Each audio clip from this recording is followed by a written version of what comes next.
lahir dari keseragaman, tapi dari keberanian warna-warna yang berdampingan tanpa harus menjadi sama. Begitu juga negeri ini, Indonesia. Negeri yang tidak pernah dirajut oleh benang tunggal, melainkan oleh simpul-simpul budaya yang saling mengikat, saling menguatkan. Aku menyebutnya lukisan negeri bernama kita.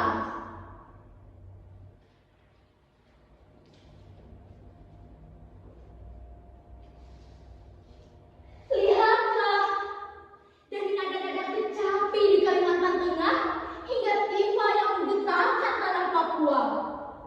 Dari angklung yang gemerincingan di tanah Sunda hingga saluang yang mendesah lirik di Minangkabau. Setiap bunyi adalah suara. Setiap suara adalah cerita. Dan setiap cerita adalah jati diri.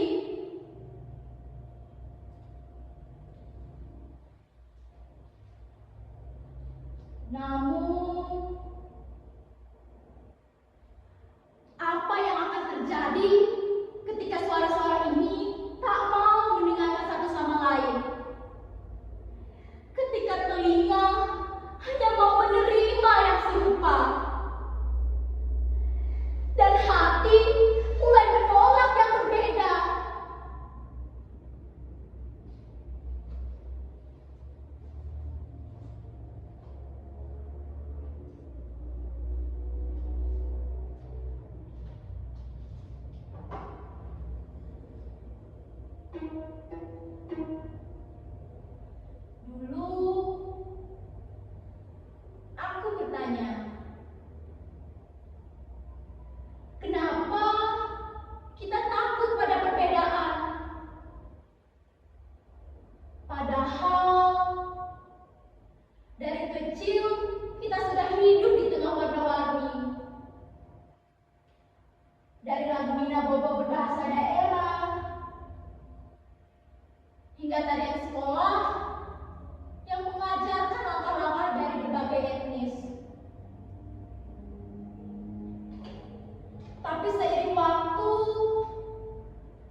dari diri kita.